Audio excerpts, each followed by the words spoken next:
If you've ever felt like your suburban block is too small or your soil is too poor to grow food, you're not alone.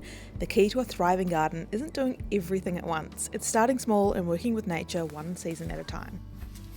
Hi, I'm Holly and I've been turning both my front yard and my backyard from a bare lawn into a productive, high-density edible garden and food forest designed to grow food all year round. Instead of being overwhelmed with having to preserve large harvests, my focus is different. Small amounts of many different fruits, herbs and vegetables, so there's always something ready to eat. They smell like lilies. Right now we're in autumn and it's a very busy time in the garden.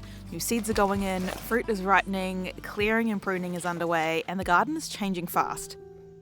Join me to see what I'm harvesting, sowing, planting next, and how I keep a steady flow of food coming from this space, all in a suburban garden.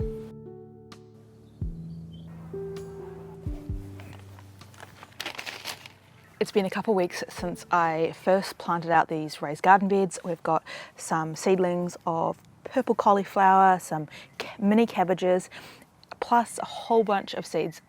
Some that I sowed and some that I didn't, that are just popping up because I let things go to seed each year. So I can see lots of lettuces, and I did not plant any lettuces. I grew them last year and I let them go to flower to save the seeds, and the seeds just scatter sort of everywhere. So I have lettuces popping up in the grass, in the garden, everywhere, which is fine by me. Free plants, things that I didn't even have to put any effort into growing, or as a bonus, and having extras so that if the bugs eat them, I'm all good. But today I'm going to be planting another round of seeds, and I've got a whole bunch here, some of them that I've collected from my own garden and some that I've purchased. So we're going to do a whole another round of seeds and just fill the gaps. All right, so a lot of the things that I've got here are actually flowers, because I've got in some of my core veggie crops, I've got in some of my filler crops like my lettuces and my radishes, all in the gaps. But I want to make sure that I've got a lot of edible flowers so that I can attract the pollinators, I can attract all the beneficial insects to help me with my natural pest management, but also make my gardens look pretty, because I do like my gardens to look nice. I can see already behind me lots of little hoverflies and native bees and honeybees on the flowers that I do have in my garden, so it's really, really important. I've also got in here my really lazy seed saving is I just cut the seed head off and put it in a paper bag, and then all the seeds sort of fall to the bottom. Some of them are still in here. This is an onion, and each one of these little pieces here has probably multiple seeds, at least 1 to 2 seeds, and all I have to do is just sprinkle them in the garden. I'm not even going to bury them. They're tiny seeds and they'll make their way. This is like the ultimate in lazy gardening. And the reason I can get away with this is because I literally have hundreds. This cost me nothing. I saved 1 flower and there's like hundreds and hundreds of seeds. So I'm not worried about like all of them germinating. So here in the middle I've got my Tuscan kale, and I did a post about this on Facebook recently. This is my favourite kale to grow. It's really the only kale I like to grow. I like the flavour of it, I like the texture, it's not as spiky. The snails are enjoying a lot of it at the moment, but this one I grew from last year, so it's already here. I've given it a prune. I can now start harvesting from it, so I'm getting basically instant winter cool season harvests while I wait for all of these little seedlings to start sprouting. And there are so many seeds in here, you guys. Some of them are just like so random, like there's tomato seeds popping up. I obviously didn't plant tomato seeds for the cool season, but they've self-seeded in the garden and decided it's time to grow. So I mean, who am I to stop them? I'm certainly not going to pull them out. They can do their thing. A little self-seeded tomato next to a RIP giant grasshopper. Not sure what happened to that guy. Cabbage seeds. A little something, might be a beetroot. Some of them I will dig down and put in the soil just in case my ones on the surface don't make it down deep enough. But I find they do. I mean, I've I literally scattered radish seeds like this, and I'll show you all the radishes have already popped up, and I didn't go through and like bury them at all. But one of the things I always like to do is try multiple different ways. So if I decide I'm going to go out here and just sprinkle these all like this and none of them pop up, I mean, one, it hasn't costed me anything, but I do want to actually get a harvest. So what I like to do is do a few different ways. So I'm sprinkling them, also go through and just bury a few. There's more tomatoes popping up. The heck? Down here, this is lettuce popping up in the grass. There'll be all sorts of things. So we'll start seeing some more seeds down here. So more lettuce that I didn't plant, lettuce, some radishes that I've just sprinkled around and they're popping up. They will be everywhere because I just scatter them, and I'll keep doing multiple sets. Lettuces, chard, and this garden bed's still pretty full. The chilies, the edible flowers down here, radishes down there. Here's a little bit of a stake. My banana capsicums, still putting out some capsicums, and these red ones I'm going to harvest because I'm saving them for seeds and they're nice and ripe now. It'll let the plant put more energy into growing. And there's another one here. I'm going to pick this. So we can save these seeds from the yellow capsicum.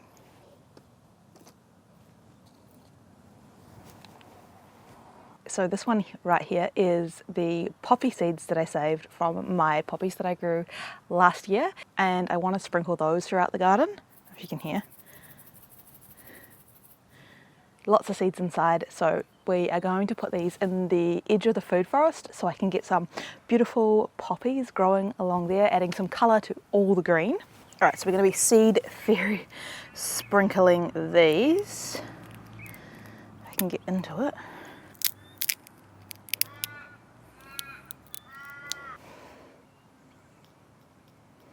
So many seeds. So last year I just scattered them and not a lot of them popped up, so I am going to find the soil and just leave them on top of the soil. There's a lot of mulch in here, so it's probably not the best place. Right on the edge. I was just sprinkling some seeds and spotted this little guy. Look at him. He's so little. Another thing I'm doing at the moment is removing all of my shade cloth because the weather's cooling down, although today is very warm, I'm already sweating, and letting some light in for the winter months. Oh my god, that bird just about took me out. These are my kiwi fruits and my kiwi berries that are under shade, and they've managed to survive summer in this very hot, confined space. So we're going to let them breathe a little bit, get a little bit of sunlight before they go dormant.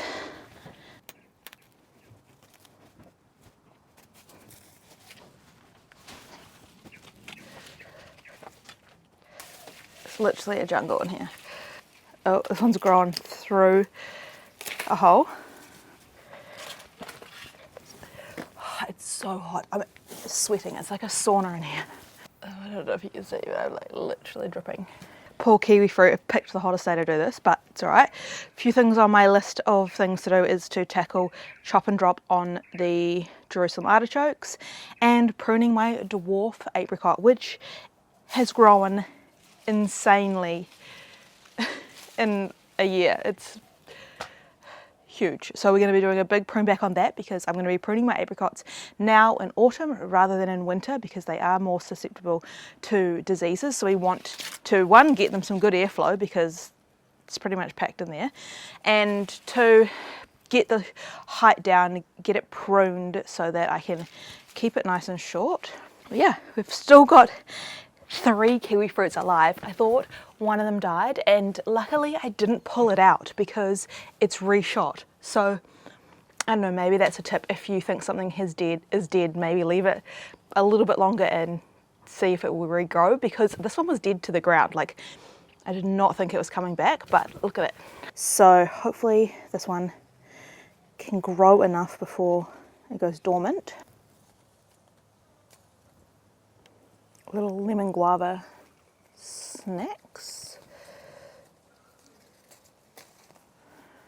Something else that I've been dealing with is lots of split fruit.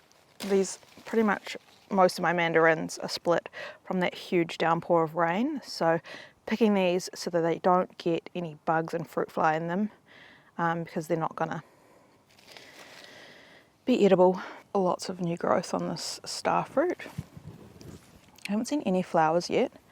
This is a grafted Thai night variety, so it should flower soon. Welcome back to the garden. It's time to go harvest some fruit, so let's go see what we can find. So these are my Hawaiian guavas, and you can see they're starting to go yellow, and we'll take a look inside because it's crazy. I love these because they look green, not that interesting on the outside, but on the inside, actually so juicy. Look at the colour.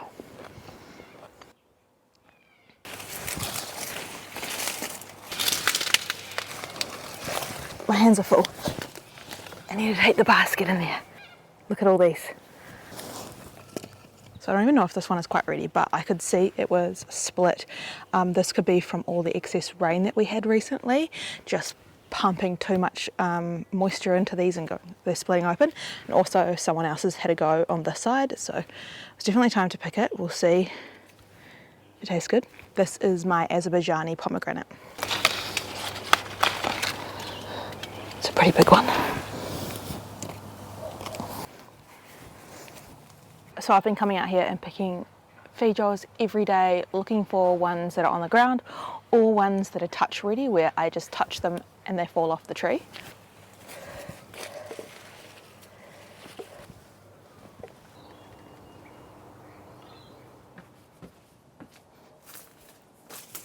And here we have my seed grown papaya. So it is getting massive. I have been pruning some of these lower leaves off and just chopping and dropping those. I pruned back all of the Jerusalem artichoke, so that's letting light in. And because these are all stone fruit, we've got apple, nectarine, apricots, they are starting to lose their leaves. So just, you can see handfuls of leaves coming off. So that again is going to let light in, but it's also going to create some free mulch. So again, that's why I love having deciduous fruit trees in around the gardens. And I have already pruned this back once because it was just getting too big and smacking into other things. This tree has grown so vigorously. This is a low chill nectarine, and I'm going to tidy it up. It's looking, there's lots of branches crossing in. It needs a good tidy up, so we'll be pruning this and my apricot trees because they are huge. I can't believe how much growth I've had on the apricot. They're dwarf apricots, and it is literally way taller than anything. But yeah, I still just can't get over this papaya, and it's loaded in fruit.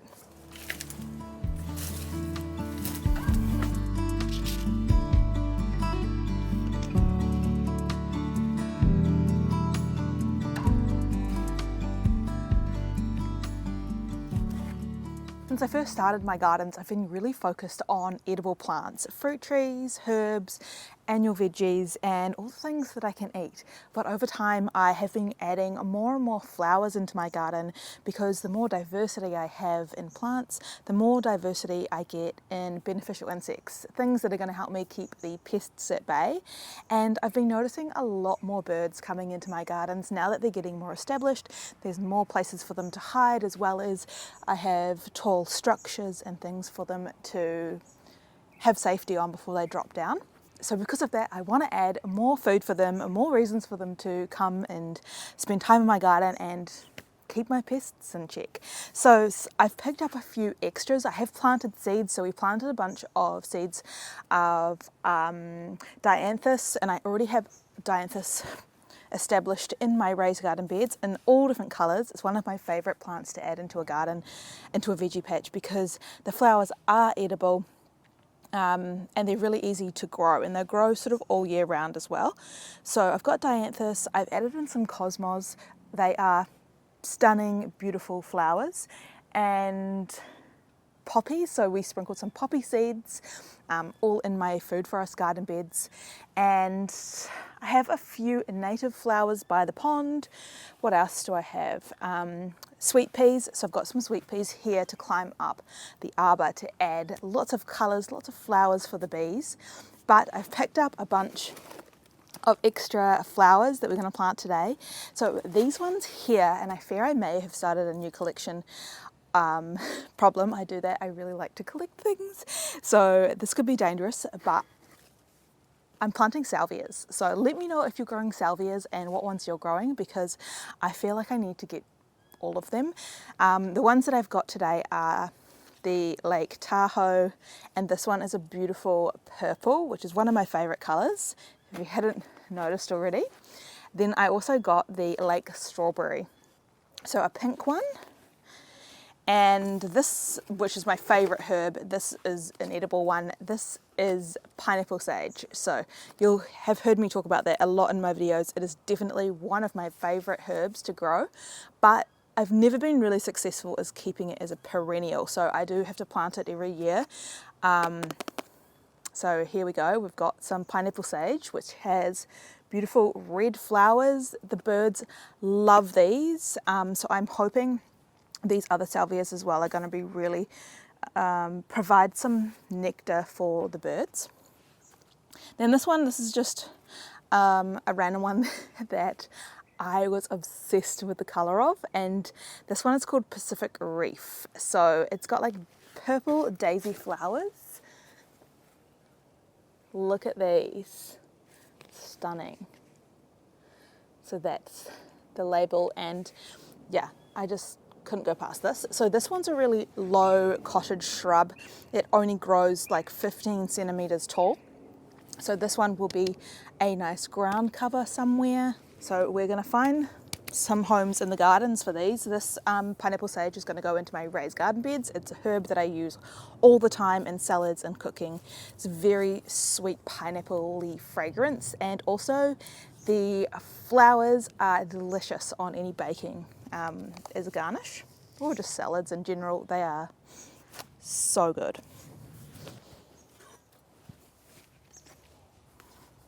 So this is where I had my pineapple sage growing last year. The remnants are still here, and I was hoping that it would self-seed, but we'll have to wait and see. But I did definitely want to get it going again, and because it was happy here, I am going to put it back in the same spot.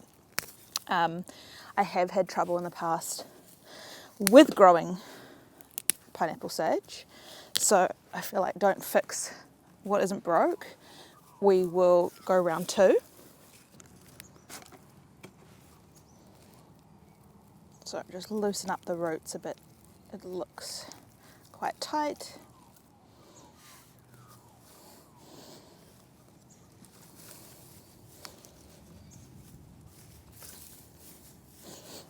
I feel like this was a really good spot for the pineapple sage because of all the flowers and the birds. They had this little ledge they could pop along, and so they could easily come in here and harvest the nectar as well as the trellis.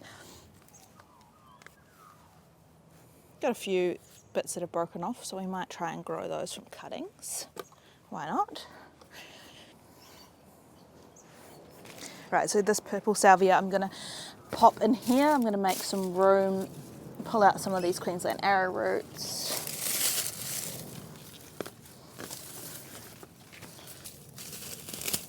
Should really have my gloves on. I always forget to put gloves on, I just get carried away. But we should really have gloves on.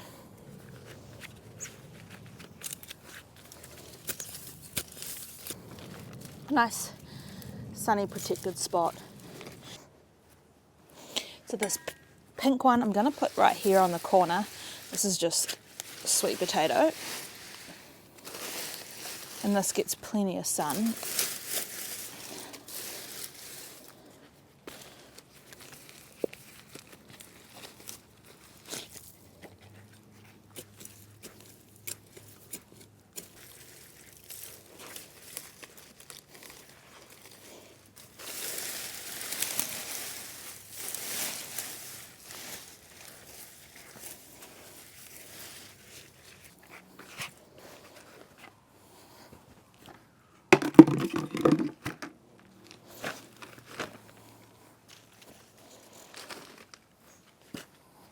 And lastly, I'm going to put this one under the nashi pear. So we'll put it over here. It's so dry because the soil is not covered, and I really want to get the soil covered. So hopefully this can grow around. I'm thinking about doing some edging around these so that I can easily get in with the weed eater.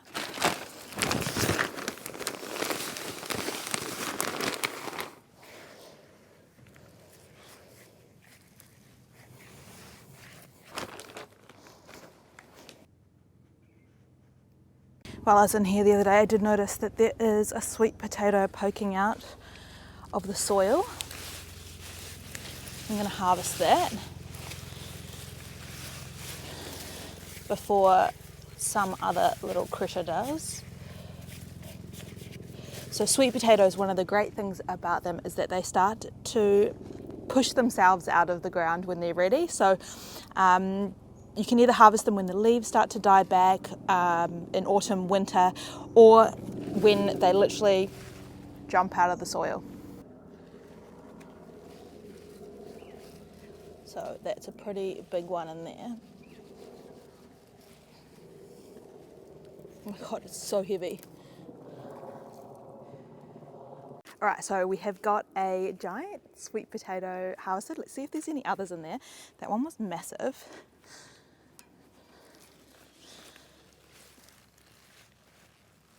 So this will make room for me to plant a few other things. Oh, I can actually see there's another one poking out of the ground. So this one is a bit smaller, but poking out of the ground. Yeah, I'll prune back all of this so I can make room for some other veggies. I already can see there's beetroots in here, and it will let some light in for my custard apple. Any little piece of root left in the ground will regrow in spring, so I'll definitely have sweet potato popping up in here again without even having to plant it. And it's been a really nice shade cover during summer. All right, so made some space. I can now use this side of the arbor because this side's got the peas planted. And now I've freed up some space over here so we can plant something else. Lots of light in for the custard apple.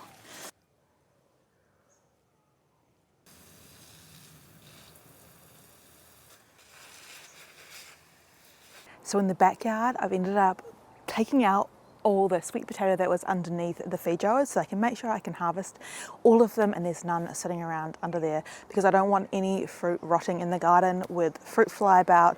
It's really important that everything gets harvested as soon as possible. So this is the last of the harvest pretty much for these two Feijoa trees. I still have two in the front that are covered in fruit, and now that these ones are finished, I'm going to be tackling pruning them. But before we do that, we are hitting a peak week for the guava tree. It is loaded. I really need to harvest all of them pretty much, well, as much of them as I can. And then I'm also going to be pruning the guava so that I can get it small enough to net next year, because I do need to net most of my fruit trees now for fruit fly. And this one has just gotten so big.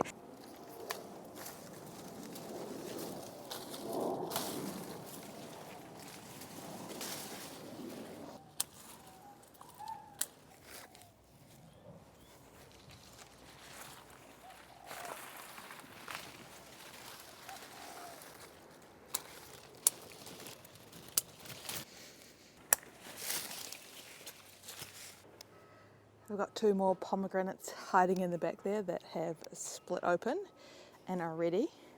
They smell like lollies.